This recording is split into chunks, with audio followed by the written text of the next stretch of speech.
भ्रष्टाचार मुक्त जम्मू कश्मीर, भ्रष्टाचार मुक्त भारत, ये भाजपा का नारा था। और लगातार आप जिस तरह से देख रहे हैं भ्रष्टाचार के केसेस हमारे सामने आ रहे हैं, क्या लगता है हमारा देश बदल रहा है? क्योंकि सत्ता का नाम ही बदलाव हुआ है। क्या लगता है बदलाव होने वाला है? नमस्कार, आप जुड़ चुके हैं दैनिक शिफ्ट टाइम से। मैं रश्मि शर्मा, कैमरामैन शुभम भगत के साथ। सुर्खियों में रहने वाले, हमेशा भ्रष्टाचार के खिलाफ आवाज उठाने वाले, इस समय हमारे साथ जुड़ चुके हैं वो व्यक्ति, वो नाम, वो शख्सियत ये कहेंगे, क्योंकि आए दिन ये कहीं ना कहीं सुर्खियों में रहते हैं। और ये डीडीसी कहारा है, इनसे जानने का प्रयास करेंगे। सर, सबसे पहले आप खुद ही अपना नाम बता दीजिए। देखिए, महराज मलिक नाम है मेरा। रेवोल्यूशन की शुरुआत हो चुकी है। आपने कहा भ्रष्टाचार तो देश के अंदर फैला हुआ है। भाजपा ने बड़ी बड़ी बातें की थी, लेकिन भ्रष्टाचार में उन्हीं का हाथ है। वो लोग तरसते थे सत्ता में आने के लिए, इसलिए कि वो भी कमाई कर लेते। आज उनके लोग जो, चाहे वो म्यूनसिपैलिटी में हैं, चाहे वो सत्ता में या एक्स एमएलएज रहे हों, वो इस वक्त करप्शन में मिलावट से। उनके पास पहले पैसा नहीं था, आज करोड़ों की प्रॉपर्टी है, बड़ी बड़ी बिल्डिंगें हैं, बड़ा बड़ा नाम है, गाड़ियां हैं, सब कुछ है। तो करप्शन में वही लोग मिले हुए हैं। और करप्शन तो वो सब इंस्पेक्टर का जो वो रिक्रूटमेंट हुआ था, हाँ, तो उसमें भी आप देख सकते हैं कि जम्मू कश्मीर को चलाने वाला इस वक्त भाजपा की सरकार है, एलजी मनोज सिन्हा है। तो उसके बावजूद भी यहाँ कुछ लोग मिले हुए हैं। अब ये कांस्टेबल को पकड़ेंगे, ये चपरासी को पकड़ेंगे, उनको अरेस्ट करेंगे, उनके खिलाफ एफआईआर लगाएंगे। लेकिन ना ही ये कांस्टेबल का काम है पेपर लीक करना, और ना ही ये किसी एक आम आदमी का काम है। इसमें बड़े लोग हैं, और ये बड़े मगरमच्छ कह सकते हैं। बड़े मगरमच्छ नहीं। और जिस तरीके से रविंदर रैना ने खुद कहा, उसे पता है वो डायरेक्ट नाम क्यों नहीं देगा। पेपर कैंसिल होगा, लेकिन इंसाफ नहीं होगा। करप्शन को रोकने के लिए आम आदमी को वोट भी देना पड़ेगा और नोट भी देना पड़ेगा। जैसे दिल्ली बदला है, जम्मू कश्मीर वैसे ही बदलेगा। लगता है आपको बदलेगा? क्योंकि जो भी शुरुआत करता है, या तो उसके पीछे एसी भी लग जाती है, किसी और केस में मुलविस करके उसे अंदर डाल दिया जाता है। यानी ये भी एक सत्य है, ये आप भी जानते हैं, हम भी जानते हैं। पर वाकई जो मगरमच्छ बड़े बड़े बैठे हैं, जो भ्रष्टाचार को लगातार प्रयास करें किस तरह से जहर की तरह पूरे समाज में फैलाया जाए, उन पर कोई शिकंजा नहीं कसा। देखिए, जवानों का रोष आप देख सकते हैं सड़कों के ऊपर। जैसे 2014 में जब मोदी लहर चली थी, तो मोदी को भगवान भी मानते थे यहाँ के नौजवान, यहाँ का हर आदमी जो है उसे अभी भी मानते हैं। लेकिन अब गाली भी देते हैं सड़क पे बैठ के। उसके खिलाफ ऐसी ऐसी गालियां भी होती हैं, जैसे आपके सोशल मीडिया पे चल रही हैं। यहाँ इस प्रेस क्लब के अंदर वही लोग, उन्हीं के बच्चे आज सड़कों पे डंडे भी उठा रहे हैं, आगजनी भी कर रहे हैं, प्रोटेस्ट कर रहे हैं, गाड़ियां तोड़ रहे हैं, और मोदी के खिलाफ नारे भी लगा रहे हैं। वही मैं कह रहा हूं, क्योंकि उनके जो यहाँ पर लोग हैं, उनका जो शासन यहाँ पर है, वो करप्शन में बराबर का मिलावट है, जो एक आम आदमी को मजबूर कर रहा है सड़कों पे आने के लिए। मैं ये कह रहा हूँ, जो नौजवान आज सड़कों पे रो रहे हैं, उन नौजवानों को आंदोलन के साथ जुड़ना चाहिए। हमने दिल्ली को बदलते हुए देखा है, पंजाब को बदलते हुए देखा है, जम्मू कश्मीर को भी बदलते हुए हम पर जम्मू कश्मीर की बदलती तस्वीर तो भाजपा ने भी कहा था कि धारा 370 और 35A के बाद एक नई तस्वीर उभर कर आएगी जम्मू कश्मीर की। तो क्या लग रहा है जम्मू कश्मीर की तस्वीर बदल रही है? क्योंकि डेली वेजर सड़कों पर है, एनएचएम के एम्प्लॉइज डंडे खा रहे हैं, साथ ही साथ कहेंगे एनवाईसी के लगातार कितने दिनों से भाजपा हेडक्वार्टर के बाहर बैठे हुए हैं। कई सारे और होमगार्ड्स की बात करें, एसपीओ की बात करें, शहादत भी होती है, पर उन्हें वो सुविधाएं नहीं मिलती जो एक परमानेंट पुलिसकर्मी को मिलती है। तो ये यही कहा था ना, जम्मू कश्मीर की बदलती तस्वीर। और आज जो अग्निपथ स्कीम के आते ही पूरे देश का युवा रोष में है, ट्रेनें भी जलाई जा रही है, यानी किस तरह से ये एक आक्रोश है जो सामने आ रहा है। क्या इस तरह की तस्वीर का तस्वीर किया था क्या? देखिए, देश का नौजवान आपसे महराज मलिक बात कर रहा है। मैं आज जवानी के अंदर हूँ, बदलाव मैं चाहता हूँ। मैं इस जंग का ऐलान कर चुका हूँ। 2014 में मैंने चुनाव लड़ा था। सत्ता में आकर ये बदलाव आप देख सकते हैं। सड़कों पे आकर इनकी लाठियां खाकर जो है आप बदलाव नहीं ला सकते हैं, आंदोलन करके आप बदलाव नहीं ला सकते हैं। सत्ता की लड़ाई जिस दिन आप लड़ेंगे, खुद सत्ता में आकर अपनी आवाम के साथ इंसाफ कर सकते हो, मेरा ये मानना है। अगर नौजवानों को थोड़ा भी भरोसा है, जैसे आपने कहा अग्निपथ फिल्मों का नाम लेकर ये यहाँ पर पॉलिसी लाएंगे, तो गब्बर भी पैदा होंगे। गब्बर का आना भी तय है, और हर डिपार्टमेंट के अंदर जब गब्बर घुसेगा, और वही आदमी जो आज सड़कों पर है, वो अनकरीब गब्बर बनेगा। तो हमने लड़ाई लड़ रहे हैं, तभी तो रहे आज तो खड़ा नहीं, हूं। परेशानियां का सामना तो आपको भी करना पड़ रहा है। परेशानियां ये भी अपने जॉब के लिए, अपने मुस्तकबिल के लिए, अपने देश के लिए। ये लोग तो सड़कों पे डंडे भी खा रहे हैं। ये भी परेशानी का आलम है। मैं कह रहा हूँ इनको कि एक पॉलिटिकल पार्टी के साथ जुड़िए, एक ऐसी सोच के साथ जुड़िए जहाँ आप सत्ता में आकर, दिल्ली में हमने कहा था हम पानी देंगे, हम बिजली देंगे, हम रोज़गार देंगे, हम बेहतर तालीम देंगे, हम बेहतर आपको इलाज देंगे, और एक आम आदमी को और चाहिए भी क्या, वो चीज़ें हमने पिछले 5 साल में 2014 से लेकर 5 साल तक पूरा किया और 19 में फिर से बहुमत हासिल किया और उसके असरात पंजाब में पड़े। और यकीनन अगर देश के अंदर आप बदलाव देखना चाहते हो, आप देखेंगे कि जो पंजाब के अंदर 5 साल काम होंगे वो मॉडल देश के लिए तैयार होगा, और जो मॉडल देश के लिए तैयार होगा तब जाके खुशहाली देश के अंदर आएगी। अग्निपथ को लेकर इनकी पॉलिसीज़ ऐसी हैं, इन्होंने किसानों का बिल लाया, लोग सड़कों पर आए, किसान 1.5 साल सड़कों पर सोया रहा, करोड़ों की प्रॉपर्टी होने के बावजूद एक किसान सड़क पर सोया, तपती धूप कर खुद अपने घुटने लगाकर लेटा रहा और इनको बिल वापस लेना पड़ा। ये सत्ता में बैठे कितने पागल लोग हैं, इनको पता नहीं इससे आम आदमी को फ़ायदा होगा या नुकसान होगा। अगर इनको पता था कि पहले इस पर बहस करते, इस पर बात करते, उसके बाद ये पब्लिक डोमेन में बिल्कुल पब्लिक डोमेन में लाना चाहिए था। सीधा बिल ला के हज़ारों का नुकसान नहीं, करोड़ों खरबों का देश का नुकसान करके आज इस वक्त कह रहे हैं अग्निपथ में बदलाव लाएंगे। क्या बदलाव लाएंगे? इन्होंने जो बिल लाया उसमें देश के अंदर दंगे हुए। मीडिया, नेशनल मीडिया को शाम पर उस पर कार्रवाई क्यों कर? अगर देश को बचाना चाहते हो, नेशनल चैनल्स हैं कुछ जो शाम को डिबेट, ऐसे लोगों को, वो सियासत और धर्म का वास्ता ही नहीं है, दूर दूर का। उनको तो पूजा करने का टाइम नहीं आता, नमाज पढ़ने का टाइम नहीं आता। मुझ जैसा आदमी टोपी लगाकर धर्म की बात करता है, और जो मेरा भलेसा के अंदर 5 वक्त का नमाज पढ़ने वाला आदमी जब वो अपने धर्म की बात सुनता है शाम के नेशनल डिबेट में तो उससे तकलीफ होती है। और वो आदमी डिबेट करता है जो सुबह को नमाज पढ़ता नहीं, दिन को नमाज पढ़ता नहीं, धर्म का पता नहीं, शाम को डिबेट में जाकर टोपी लगाता है और दूसरा धर्म का वो नीला पट्टा या पीला पट्टा लगाकर धर्म की बात करता है। इन चीज़ों को जब तक ना रोकेंगे, डेवलपमेंट की बात करेंगे, तब तक माहौल नहीं बदलेगा। हिंदुस्तान के अंदर एक दिल्ली है राजधानी, वो आज आम आदमी पार्टी के पास है। वहाँ हेल्थ सिस्टम क्यों अच्छा है, वहाँ पर एजुकेशन सिस्टम क्यों अच्छा है? बाकी जगहों पर इन लोगों की पार्टीज काम कर रही है, इनके चीफ मिनिस्टर हैं, इनके पास पूरा शासन है, वहाँ ये बात नहीं करते। जम्मू कश्मीर भी बदलेगा, पंजाब बदल रहा है। मैंने कहा, आपने कहा कैजुअल लेबर सड़कों पे जिन लोगों से ये भीख मांग रहे हैं वो अनपढ़ और जाहिल लोग हैं, करप्शन में वो लोग मिले हैं। भाजपा की कल 10,000 की करप्शन, अभी कल ही की बात के कॉर्पोरेटर हैं जिन्हें 10 ऐसी भी नहीं करेंगे, कुछ भी नहीं करेंगे। उनको बचाने के लिए ये लोग बैठे हैं। और जो यहाँ का अध्यक्ष है भाजपा का, वो ये कह रहा है कि एसआई में जो है एक आदमी मेरा दोस्त मेरे पास आया था, उसने कहा यहाँ गड़बड़ी है, उसने क्यों नहीं इसकी कार्रवाई कराई? और ये लोग कुछ छोटे छोटे मुलाजमों को उनके खिलाफ एफआईआर काटेंगे, उनको अंदर करेंगे। 100 करोड़ से भी ज्यादा का जो यहाँ पर धांधली हुई है, देखा जाए तो कई युवाओं के विश्वास का भी हनन हुआ है। जो लोग वाकई मेहनत करके, कुछ लोग तो ऐसे हो, वही कह रहा हूँ, और लगता है ना आपको कहीं ना कहीं इनमें बड़े बड़े लोग शामिल होंगे। कैंसल करने से मसला हल नहीं होगा, कैंसल करने से मसला हल नहीं होगा। बड़े आदमी को इस कटघरे में लाना होगा। एक आदमी को बचाने के लिए भाजपा इतने लोगों के साथ खिलवाड़ नहीं कर सकती है। नौजवानों के पास रोष है, वो इनसे रूठे हुए हैं। मेरी बात कुछ लड़कों से हुई, उन्होंने कहा कि जिन लोगों ने पैसा दिया है उन लोगों ने अपने गाँव के अंदर ज़मीन बेची है और 15 लाख और 20 लाख की बोली लगाई है।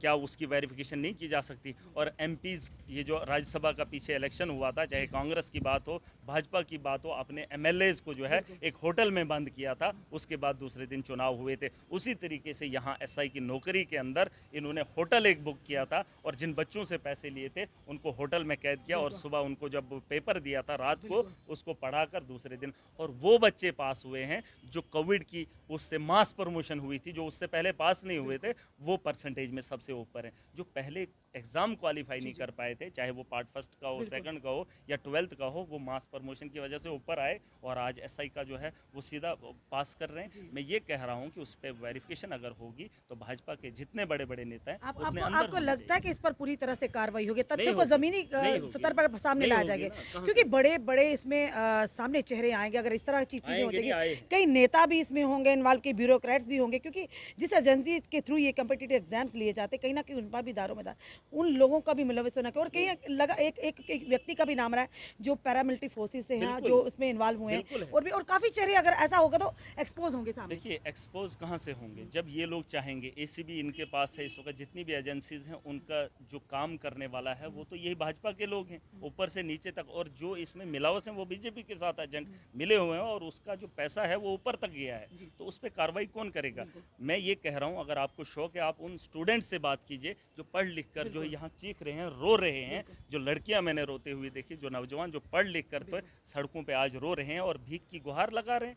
अगर ये वेरिफिकेशन करने वाले होते इस वक्त तक बहुत सारे लोग अरेस्ट हुए होते, अरेस्ट होना चाहिए था। और बहुत सारे बच्चों ने जो है नाम भी लिए हैं कि कौन कौन लोग इसमें मिलावस हैं, जहाँ एक भाई भी क्वालिफाई कर रहा है, एक बहन भी परिवार के qualify- 3 नहीं 4 वही लोग मैं सिबलिंग कह रहा हूँ, सामने आया है। वही मैं कह रहा हूँ उन बच्चों और को। एक और ही ये देखिए, लाइब्रेरी के लगभग 100 से 200 ये बच्चे लोग भाजपा के लोग इस पे वेरिफिकेशन नहीं कर सकते हैं, ये किसी भी एजेंसी को काम नहीं करने देंगे। लेकिन जिस वक्त ये पेपर कैंसिल हो जाएगा, ये बार मेरी बात आप नोट कर लीजिए, चाहे 24 को हो 25 को हो, जिस वक्त ये एसआई का एग्ज़ाम कैंसिल हो जाएगा, दोबारा से जब इसकी वो डेट निकलेगी, उसके बाद वो बच्चे सवाल खड़ा करेंगे जिन्होंने 20-20 लाख रुपया जो है इनको दिया होगा, और उन चेहरों को बेनकाब किया जाएगा। उनको 20 सड़क पर 20 चौराहे पर लटका कर गोली भी मार देनी चाहिए, मुझे इसमें आपत्ति नहीं होगी। बच्चों के साथ खिलवाड़ किया जा रहा है। 90,000 बच्चे उम्मीद से थे कि हम इसमें क्वालिफाई करेंगे, हम पढ़ेंगे, और दिन रात पढ़ने के बाद ये सिला ये लोग देंगे और करप्शन की बात खत्म करने की बात करेंगे, डिजिटल की बात करेंगे। कहाँ है डिजिटल?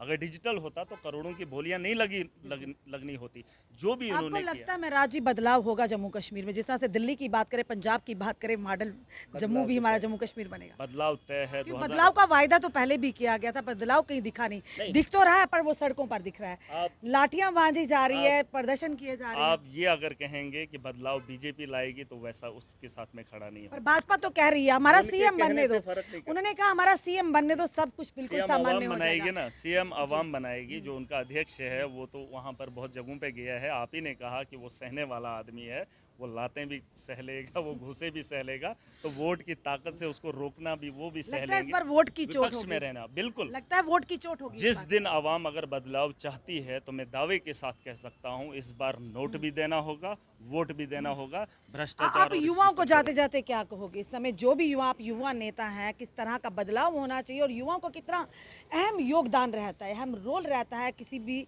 चीज़ को, किसी भी देश की बात करें या यूटी की बात करें, बदलाव के लिए? क्योंकि देखिए- आने वाले समय में कहीं ना कहीं भविष्य जुड़ा है। देखिए, यूथ को मैं एक ही मैसेज देना चाहूँगा। हमें सबसे बड़ी प्रॉब्लम ये होती है कि नेता वही लोग होते हैं जो ख़ानदान से आए होते हैं या जिनके पास पैसा होता है, गाड़ी बंगला। मैं ये नहीं मानता हूँ कि कोई दुनिया के अंदर कोई गरीब शख्स है जिसकी 2 आंखें हैं, 1 नाक है, पूरा शरीर है, तो मैं उसे सबसे दुनिया का बिल्कुल, अमीर अमीर आदमी बिल्कुल। मानता हूँ।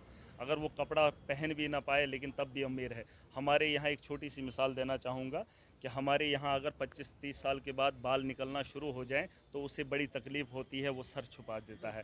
या कोई मतलब सफ़ेद होना शुरू हो जाता है तो तकलीफ़ होती है, मेहंदी लगाने का काम करता है। कभी भी उसे इस बात का एहसास नहीं होता है कि अगर मेरा बाजू नहीं होता तो फिर कैसा दिखता, अगर मेरी टांग नहीं होती तो कैसा दिखता, मेरी आंखें नहीं होती तो कैसा दिखता। इंसान अपने जहन से गरीब है। ये सियासत का काम सिर्फ कुछ लोगों का नहीं है। जो लोग आज नौजवान सड़कों पे हैं उनका मकसद है।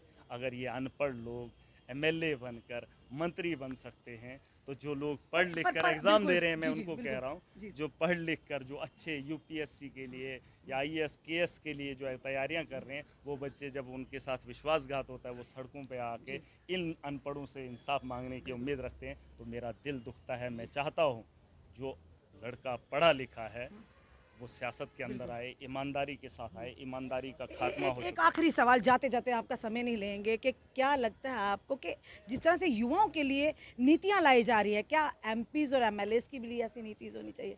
जैसे अग्नि पथ के विरुद्ध है पूरे देश के युवा हमारे, कि 4 साल के बाद आकर पैसा लेकर जाएंगे तो सही क्या करेंगे? 4 साल के अंदर वो अगर डिफेंस में, आर्मी में अपनी जनता को सर्व करे, 4 साल के बाद क्या करेंगे? रेडी लगाएंगे, किसी दुकान में काम करें, शॉपिंग मॉल में करेंगे? वही मंत्री गणों, नेता गणों यानी एमएलएस और एमपीज के लिए क्यों नहीं ऐसी स्कीम्स होती कि 4 साल के लिए उन्हें रिटायरमेंट की जाए, उनकी पेंशन बंद की जाए, वही पैसा गरीबों में दिया जाए ना, डेली वेजर्स उनको दिया जाए, कम से कम भला तो होगा ना परिवार। मुझे इस बात का दुख नहीं है कि बीजेपी ऐसी स्कीम्स ला रही है, 4 साल का वक्त दे रही है, क्योंकि ये चाहते हैं कि ज़िंदगी की उम्र, पहले तो 100 साल की उम्र की दुआ करते थे, 80 साल की उम्र की दुआ करते थे, अब तो ये 17 के बाद 21-25 साल तक नौकरी दे रहे हैं, उसके बाद जो है इंसान का खात्मा ही ये समझ रहे हैं। देखिए, इन लोगों से यही उम्मीद रखी जा सकती है, ये सिर्फ देशभक्ति दिखाना चाहते हैं। कौन सा? हिंदू और मुस्लिम का। मुस्लिम को मुस्लिम भक्त बनाएंगे, हिंदू को हिंदू भक्त बनाएंगे। देश की तरक्की के साथ इनका कोई वास्ता नहीं है। इनसे इसी किस्म की उम्मीदें रखी जा सकती है। आने वाले कल में ये शायद मुझे लगता है गला घोंटने पे भी कोई कदम उठा सकते हैं कि जहां लोगों को मजबूर करेंगे कि वो खुद अपनी आत्महत्या करें। इसलिए बदलाव चाहिए। जम्मू कश्मीर बदलेगा जब यहाँ का आम आदमी जागेगा, सड़कों से उठकर सत्ता की ख्वाहिश करेगा, सत्ता में ईमानदार को बिठाएगा। पूरा बदलाव दिल्ली बदला है। मैं बार बार क्या कह रहा हूँ, लगता है ईमानदार कोई जम्मू में भी आएगा, ऐसा ही नेता कोई? हम हैं। महराज मलिक जी अपने नहीं, भी खुद मैं ही ये इसलिए नहीं कह रहा हूँ, दावे के साथ आप कह रहा जैसे हूँ, युवा। मैं दावे के साथ कह रहा हूँ, भाजपा के नेताओं से, कांग्रेस के, एनसी से, एजेंसीज से। ये मैं इसलिए नहीं कह रहा हूँ। महराज मलिक इस वक्त इक़्तिदार में है, सत्ता में है, लोगों ने मुझे वोट कास्ट किया है और उसके बाद मेरे पास आवाम का पैसा है। 1.5 साल से मैं इस वक्त डीडीसी हूँ, या 2 साल होने को जा रहे हैं। आवाम का पैसा आवाम को पहुँचाया है। अगर किसी को शौक होगा वेरिफिकेशन करे, एजेंसीज मुझे लगाइए ना, ईडी मुझे एसीबी लगाइए ना, मुझे और बाकी जितनी एजेंसीज है मेरे पे लगाइए कि महराज मलिक ने कहाँ करप्शन की। ईमानदारी है सियासत के अंदर, इन्होंने इसको बदनाम किया है। हम ईमानदारी से काम करेंगे, आवाम का मुस्तकबिल। धन्यवाद महराज जी, हम सैल्यूट करते हैं आपके जज्बे को। ये थे हमारे साथ डीडीटी कहारा महराज मलिक जी, एक बुलंद आवाज़ और बड़ी ही मजबूती के साथ हर मुद्दे को मीडिया के सामने लाते हैं। जहां पर बात की गई देश से भ्रष्टाचार मुक्त करने के, जम्मू कश्मीर में भारत की बात करें, वहीं खुद के नेता भ्रष्टाचारी में एसीबी के अंदर उनको बुक किया जाता है। और वहीं दूसरी तरफ बात करें कि खुशहाली ही खुशहाली होगी, खुशहाली की तस्वीरें हम डेली अपनी जनता के समक्ष लाते हैं। अग्निपथ की बात करें, एक बवाल मनका पूरे देश में, युवा जो रोष में है। क्या इसी दिन का तस्वुर किया था कि अच्छे दिन आने वाले हैं? जम्मू कश्मीर की बदलती तस्वीर हो रही। अगर तनख्वाहें, अगर 4 साल का पीरियड रखना तो रखिए ना अपने एमपीज़ के लिए, रखिए अपने एमएलए के लिए, ताकि आम युवा भी सोचे कि बराबरी, आपने कहा था कि बराबरी का दर्जा दिया जाएगा, तो क्यों युवाओं के इमोशंस के साथ, उनके भविष्य के साथ खिलवाड़ किया जाएगा जा रहा है? आज पूरे देश में हाहाकार है। हम युवाओं से भी अपील करते हैं, आप प्रदर्शन करिए, आपका अधिकार है, पर शांतिपूर्वक, ताकि कहीं भी देश की प्रॉपर्टी को या पब्लिक प्रॉपर्टी को कोई नुकसान ना हो और आप पर कोई ऐसा केस ना बने। आपका जन्मसिद्ध फंडामेंटल राइट है अपनी बात को प्रशासन और सरकार तक लाना, पर वो भी शांतिपूर्वक, क्योंकि अपनी बात रखना हर एक का अधिकार है। और देखना यह है कि जिस तरह से पूरे देश में बवाल है, और देखता यह कि महराज मलिक जी जैसे कई ऐसे युवा होंगे जो चाहते होंगे हम भी सत्ता में आए और इस तरह से भ्रष्टाचार को खत्म करें, क्योंकि महराज मलिक को देखकर वाकई कई युवाओं को इंस्पिरेशन मिलती होगी, क्योंकि इन्होंने एक बीड़ा उठाया है कि भ्रष्टाचार मुक्त जम्मू कश्मीर को करेंगे। पर देखना यह है कि जनता अपना विश्वास किस पर जताती है, कि एक साफ छवि वाली पार्टी पर या ऐसे लोगों पर जो कहीं ना कहीं कहते वायदे तो करते हैं पर वो वायदे खोखले नजर आते हैं। अपने कमेंट सुझाव जरूर दीजिए, इस वीडियो को जितना हो सके शेयर कीजिए। जुड़े रहिए ऐसे हमारे साथ अगले अपडेट के लिए। जय हिंद, जय भारत।